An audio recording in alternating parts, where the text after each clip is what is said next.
Hey guys, it's Dreyahh and welcome back to my YouTube channel. For today's video, we are going to do our very first story time. Dun dun dun! I got arrested, you guys. Yes, it's true. I got arrested.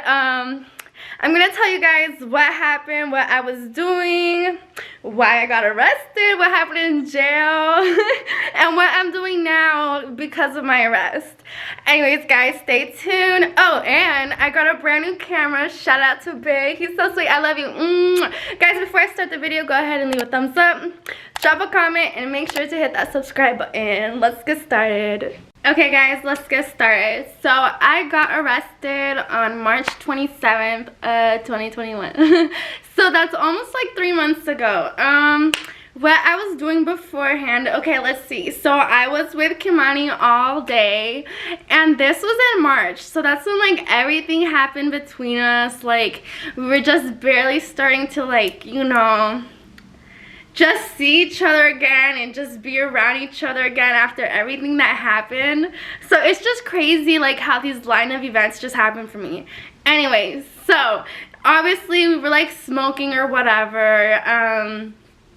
That was it really, and just talking and vibing out, and I did not drink or anything. So there's that. Okay. And then I remember, like, we fell asleep, like, we took a nap together, and then I was just like, oh shit, like, I got to go, like, I gotta go, sir.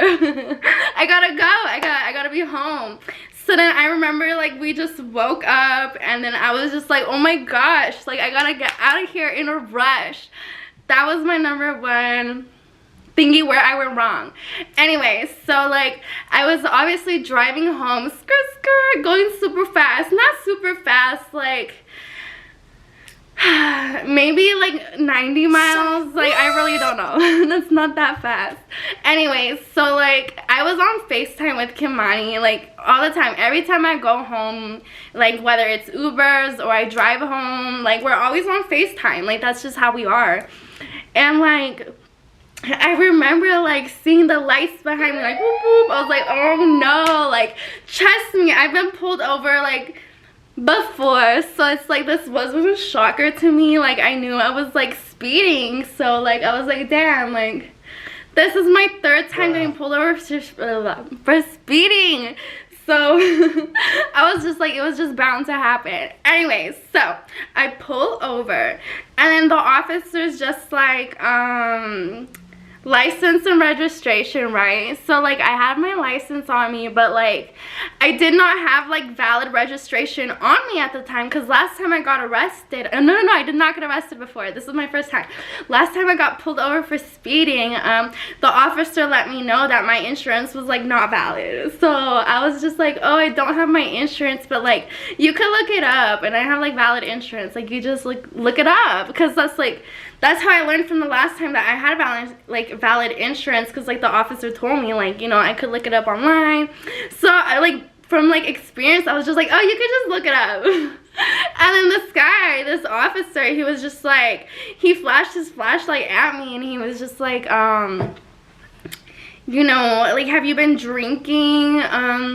Do you do drugs? Have you ever done coke? Have you done meth? Like, all these, like, whack-ass questions. And I'm just like, bruh, he's just, like, one of those. Like, you know what I'm talking about? Like, one of those cops.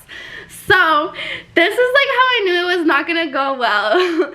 So, like, he told me to hang up my FaceTime call. And, like, you know, Dreyahh, like, is not experienced with this stuff. So, I was just like, boop, I hung up like that. Kimani told me that I should have been like, for what? What reason? Like, I don't need to hang up my phone if I don't have to. Like, you know, I wish I would have done that, but, like, I didn't. So, obviously, like, he already had the upper hand on me. Like, I was intimidated. I'm not gonna lie. I'm like, fuck. Okay, guys. So, I hung up my FaceTime call, and then he's like searching in my car, and like he sees that I have like this dispensary bag, like, you know, so like he's just like, oh, like, do you smoke? Have you been smoking? And like I was honest, I'm not gonna lie, like I was like, yeah, I smoke.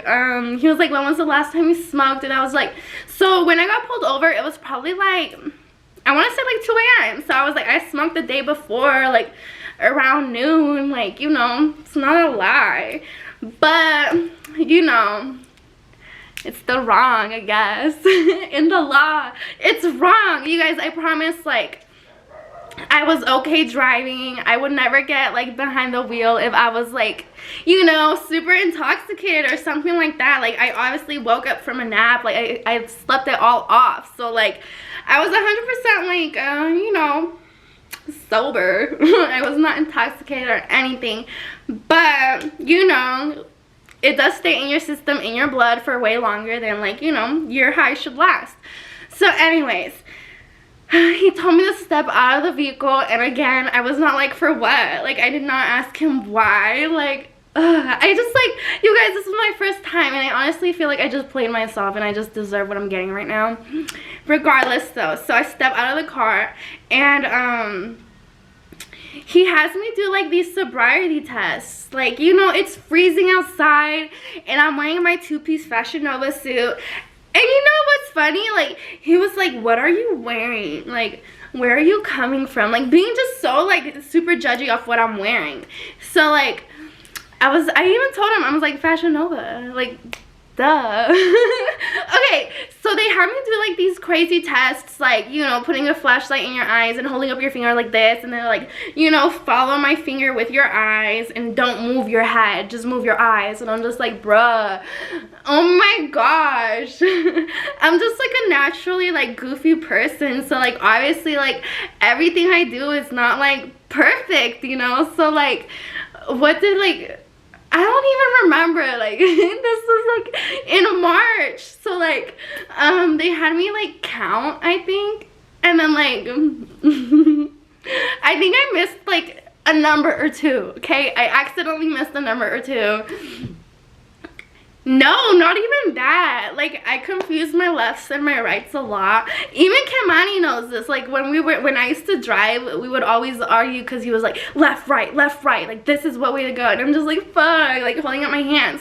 Anyways, they told me to raise up, like, my right foot and then put my, you know, my pointer finger on my nose. And, like, I did the opposite finger. So, like, they were laughing at me. Like, that's another thing I noticed. Like, they weren't even, like, serious cops like that, and they were just laughing. And I told them, like, you know, I often confuse, like, my lefts and my rights. Like, that's just normal for me. And I don't know, I feel like that just did it for them. And then another thing was, like, it was, like, freezing cold outside. Like, I'm telling you, it was 2 a.m. I took off my Uggs to do, like, the friggin' sobriety walking test. So, like, the ground was so cold. The ground was so cold. And, like, I didn't even have a jacket on. So, like, I was obviously, like, shaking. And, like, mind you that, like, I was a bit nervous. Like, I'm not gonna lie. I was like, dude, like, I'm later than, like, I'm already, like, supposed to be. I was like, I just want to be home, please. Like, this is, like, so insane. And then, like, not once did this man, like, read, like, his rights to me. He never told me my car was gonna be searched. I just feel like I lacked a lot of knowledge and all that, because I feel like I could have, like, approached it a different way instead of just doing everything the officer told me to do. You guys, please know your rights. If you're ever in my situation, don't give in so easily like I did, because, you know, this could have all been avoided. Like, maybe sure if I wasn't speeding, like, it could have really been avoided. But, like, it is what it is. So after we finished, like, the sobriety test, he's just like, okay, put your hands behind your back. And I was like, bitch, no. I was like, put my hands behind my back for what? I was so nervous. And then, like, they put me in handcuffs. So I was just like, what? See, but, like, I did not know I was under arrest. Like, I'm telling you, this man never read me my rights. He was not like, okay, you're under arrest, lolly this and that, you're going to jail. No, he told me when they put me in the car, they told me, like, he's like, okay, do you consent to drawing blood? Like, do you have consent for us, you know, to take you somewhere to draw blood? And, like, I'm telling you, like, at the time, I did not know I was under arrest. So I was like, if I say no, what happens? Do I just get to go home? And he was like, no. He's like, by a court of law, like, if you don't give us blood by the court of law, you'll be required to give us 3 blood tests. on top of that, your license gets revoked or something like that. And like, I guess it's true. So like, I was like, yeah, you know, you guys have my consent or whatever. So that's when they started driving away. And I was like, dude, I'm being taken. Like, this is insane. But like before that, I remember I had my sister like spam calling me on FaceTime, like just call after call after call. And like I was already in the cop car at this time. So the officer gave me the phone and he was like, here, I'm gonna answer it for you. Tell her this, that. She has to stop calling you. So then like she answered it and she was like, where are you? And I was like, oh my gosh, I got pulled over. I'm in a cop car right now. And she was like, have you been drinking? And I was like, no. Thank goodness I was not drinking that night. And, but I wouldn't have driven if I was, okay? So like, I was like, you know, I think I'm going to jail. So she told my parents, because, you know, they just can't sleep if I'm not home. And, but like, what parent can? So they took me to go draw my blood, and originally they were gonna do it on this arm, and this lady, like, she squeezes out of the bands, and like I have an implant in my arm right here, and I was just like, girl, I was like, you're gonna have to do this arm because I cannot with this one. It's super fresh. And at the time, like, this was 3 months ago, so this was only like 2 weeks fresh. If she would have, like, you know, tied her little band around me, it would have snapped. So they did this arm, they drew my blood. Honestly, when they drew my blood, like, you know, it left a big bruise on my skin, and I don't know why. Like, even the nurse was like, is this enough blood? And the officer was like, no, get more. You could get more. And I was just like, oh my gosh, he's like mistreating me. Like, this man hates me. Like, first it's my outfit, then it's my left and my right, and now it's just like, you want more blood out of my skin? Like, it's just crazy. I just feel like he had it out for me from the beginning. Not even that, my car, like when I was released from jail, it took me a day to get my car back, and my car had a dent on the trunk, and there has never been a dent. So I honestly feel like the cop like punched it and did it, but you know, that's just how I feel, and like, we just not gonna go there.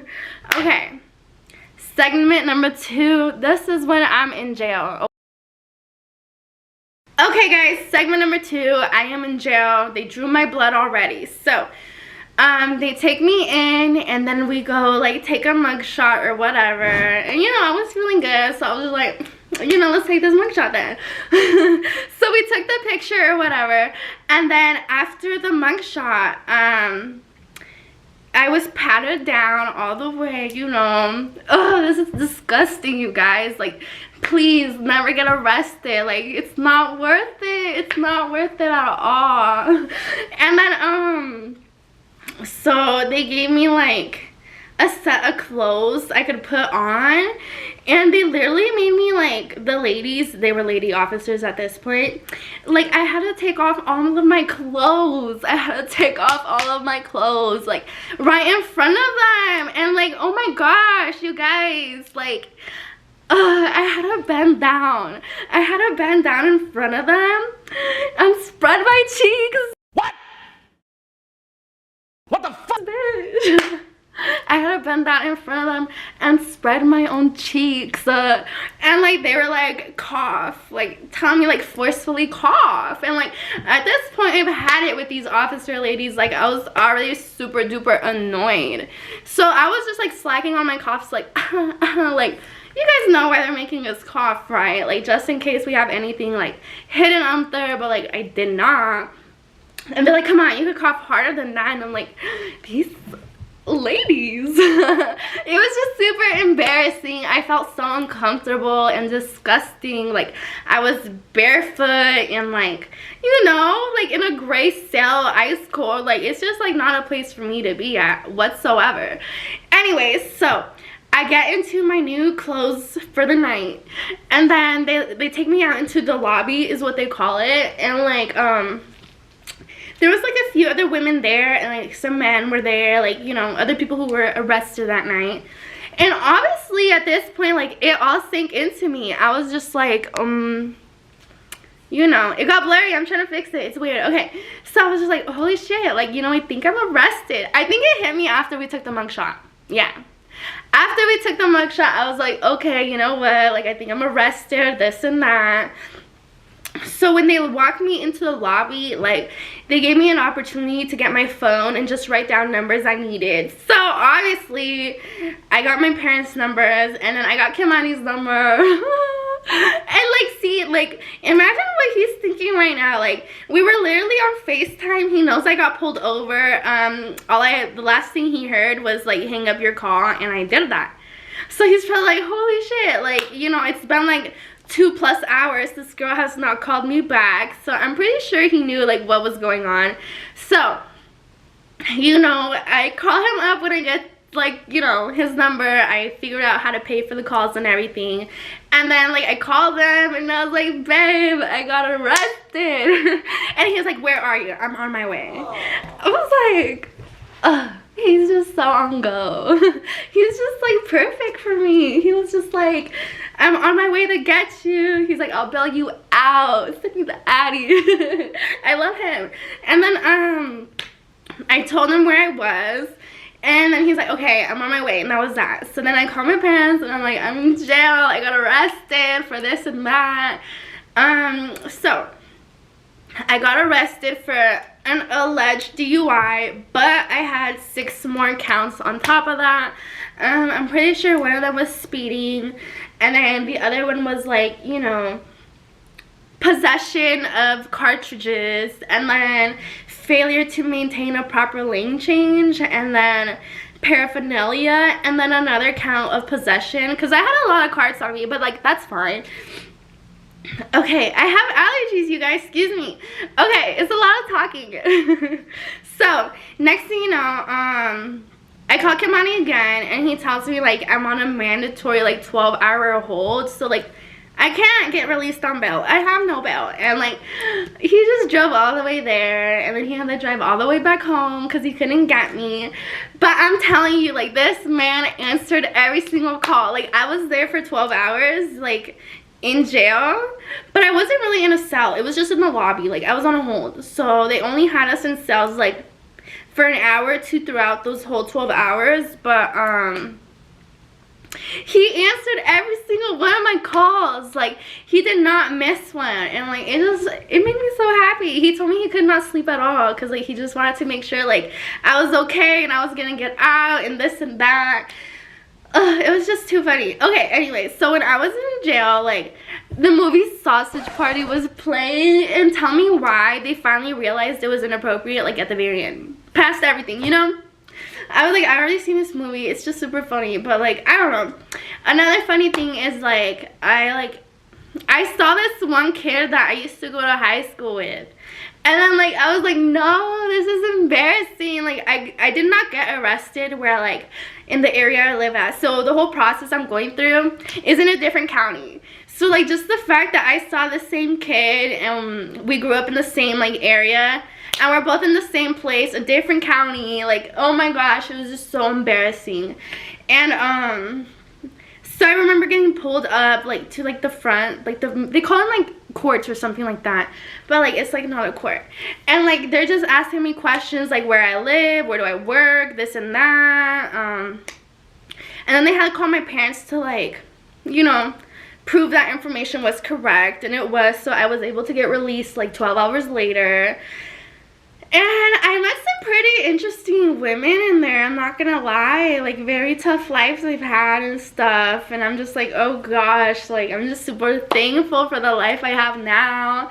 And I just remember, like, being, like, locked up in that cell, like, you know, before they actually took me into the lobby, I was locked up in a different other cell for like an hour before my mugshot or anything, like, for them to process me in. And then, like, I was just literally thinking about Kimani. I was just like, man, why do we even fight? Like, times like these, it's just not worth it.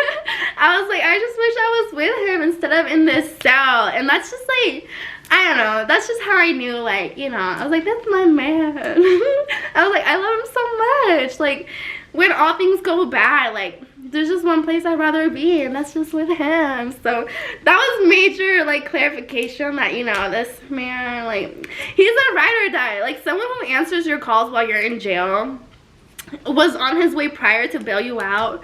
Sis, like what? That is your man. Like I was just so happy, so blessed. I'm just like, you know, fighting with us is like not even worth it. So anyways, I'm just there in jail, like this and that. I did not eat. Well, they had like oranges, so I think I had like 2 oranges, and I did not drink any water. It was just really like a really like sucky time. Like I think I called my mom like 3 times while I was there, and it was alright. Like I remember one of these one of these girls that were in there, she was like in there for like approaching her dad with a knife, and like she was expecting to get released and stuff, but like they called her over to the showers, and that's just how I knew she was gonna stay there, because I didn't get to take a shower the whole 12 hours I was there. But homegirl did, so I just knew she was gonna stay there. And then I met another girl, and she got arrested for not paying a traffic fee for like a traffic violation. Like, you guys, pay your fees or you're gonna get arrested. And then I met some other lady who was like in some cartel business, and I'm just not gonna speak too much on that. But it was just crazy. Like I saw someone I knew in there, and then I just saw like, you know, just different officers. And you know what's funny, like I used to work for like the Department of Public Safety for parole and probation, so like I don't know, some of these faces, like officers I saw, looked so familiar, and I was like, you guys, like that's insane. They don't know who I am, but I knew who they were, because like I remember working on a project with like all these faces, different like jurisdictions, different counties, jurisdictions. I don't know how to say it, but it's like, you know, Vegas, Eli, Elko, Sparks, just stuff like that. So I remember putting their faces on a map together, and like they looked so familiar. And even like the officer who arrested me, he was just like, oh, where did you used to work? And then I told him, he's like, oh, so you know how much we make and stuff. I was like, yeah, that's why I left. Anyways, guys, so my 12 hours are like about done here. Like I only had 2 oranges. I got to meet like some other women, hear their stories out, learn some valuable lessons. Okay, I learned valuable lessons. And then it came to about I want to say 2 o'clock. I think it was like 2 o'clock in the afternoon. I was like released. So when I know I was getting released, they called me over. They took me into another bathroom stall, so where I could change into my regular clothes again, because I guess mine were too inappropriate. They were not. Okay, I was wearing Fashion Nova, a 2-piece, and I look good. Okay, anyways, they gave me back, you know, a baggie of my belongings, which was just like my wallet, $3, my phone, and that was just about it. Anyways, guys, so after this, they're like, just walk out of the jail, get away from the jail as far as you can, we don't want to see you, and just go. So okay, you know, I called Kimani, and he was already on his way to come pick me up, and that's about it. Like, he took me home, we took a shower, I got all fresh, so clean again, and then I was well on my way back home. Yeah, oh my gosh, it was just the worst experience ever, you guys. Part 3, the aftermath of my arrest.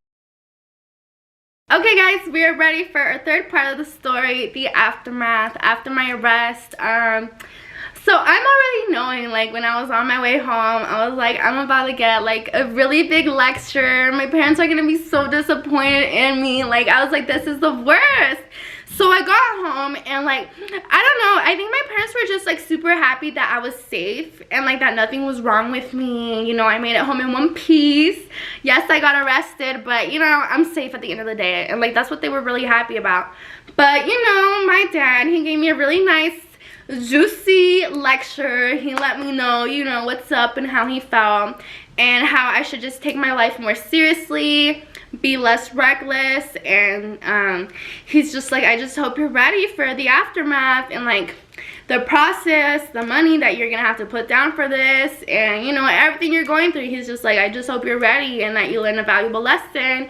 He's like, I'm not mad, I'm disappointed. And you know, that's what parents always say. So like, you know, growing up, I made lots of mistakes. Like, yes, every time I disappoint my parents, it hurts me. But it's like, I know they still love me, so that makes me feel a lot better at the end of the day. Okay, guys, so I had to call up some lawyers, okay? And I just had to figure out a plan. I could not drive anymore. At this point, I could not drive. So, you know, this time the roles switched. I'm out here asking rides, you know, for my brother, for my sister, you know, my mom and my dad. Like, I used to take my brother places and stuff, and my sister places and stuff, and now it's just like, wow, look, it's crazy. Because I remember growing up saying, like, oh my gosh, you know, I'm never gonna get arrested, like, this is not gonna be, like, happening to me, like, you know, I'm gonna be way smarter than that. And life humbled me real quick. Like, this stuff can really happen to anyone. So I hope you guys learn from me. So anyways, you guys, I had to look up some lawyers, attorneys, and see what's good. Thankfully, you know, shout out to Jesse Coulter Law. You know, they got my back 100%. And they were not even expensive like that. So I just called them. I let them know my situation. You know, I was honest with them on what happened. And, like, you know, I told them, like, it's an alleged DUI. They took my blood.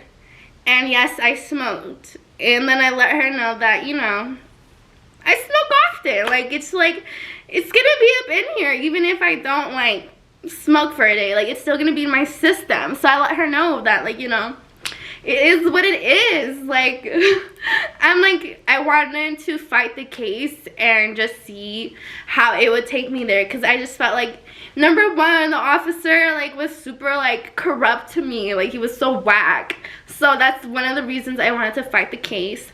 And then another one was just because I can. You know, if you can afford it and you can get it done, you know, put up a fight and see where it takes you. So, you guys, I had 6 counts. Remember, this happened on March 27th. Today is, like, the 15th of June. It's been, like, 3 months, you guys. So, I finally had my last court hearing today. You know, today. And before my court hearing, I had to make sure I got done 2 8-hour DUI classes online and show proof with a certificate. So that's what I did. And then, so today, guys, I found out that they dropped all my charges besides the DUI because my blood came back so high. They're like, it came back, you know, what did they use in court today? They said, like, concerningly high. So, like, it was of concern. So, they let me off with a big break. So I went to a drug and evaluation. I went to go get alcohol and drug evaluation in Reno. Like, I think it was like a week before my final court date today. And, like, she was like, oh yeah, you came back for someone who's at risk of having an addiction. I was like, you don't know what you're talking about. Like, I'm telling you guys, like, smoking weed is not bad.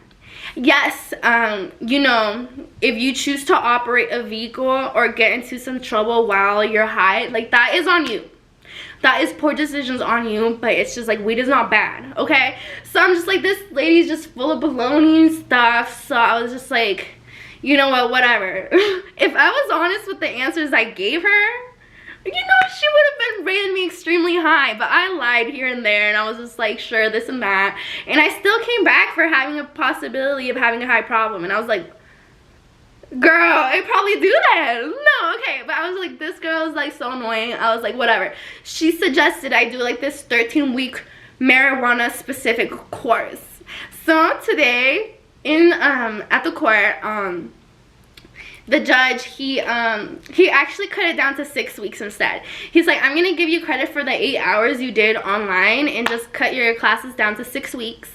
He was like, it's either 2 days in jail or 48 hours of community service minus your 12 hours already served. So that would be 36 hours of community service, and they gave me a list of stuff I could possibly do. So that is what I went for, because your girl is not built for jail. I'm sorry, I just don't belong there. I cannot see myself there. Lesson learned. And then on top of that, I have a $900 fine, which is totally fine, you know. You gotta pay for your mistakes somehow, and it's just not gonna be jail for me. Okay, and I think that's about it, you guys. That was my whole experience. I just hope you guys learned something from me. If there's anything, like, I can teach you guys, like, learn from my mistakes, please. You don't want this happening to you. Not even that. My lawyer, she was like, so hit me back in 7 years, and then we'll have his DUI sealed. as if it never happened. So 7 years, you guys. I have a DUI on my driving record for 7 years. Like, come on, it's not worth it at all. And I wasn't even drunk like that or high like that. I was just, you know, it's in my blood. Like, it's just in my blood. Like, for someone who smokes damn near almost every day, it's gonna be in my blood. And okay, that's fine, but you gotta be smart. Honestly, my biggest mistake, I think, was speeding. You guys, I got pulled over for speeding like 3 times prior to that, and I got tickets every time. So I was just like, damn, you know, 3rd time is like, that's that. That's that. I got what I deserved, I think. I mean, you guys can let me know here in the video. Did Dreyahh deserve to get arrested? Yes or no? I really want to know what you guys think. But, you know, I learned my lesson. I learned that I have a man who's going to stick through my side with whatever. And so will I. I'm going to stick with him through whatever we go through as well. And my parents, like, you know, they love me dearly. They're here for me. They support me. My sister, she was there for me. She was like, it's going to be okay. My brother, he was just like, damn, we got the DUI sisters. So I was like, this sucks. Because I was not the only one in my family to go through this shit either. It is what it is, you guys.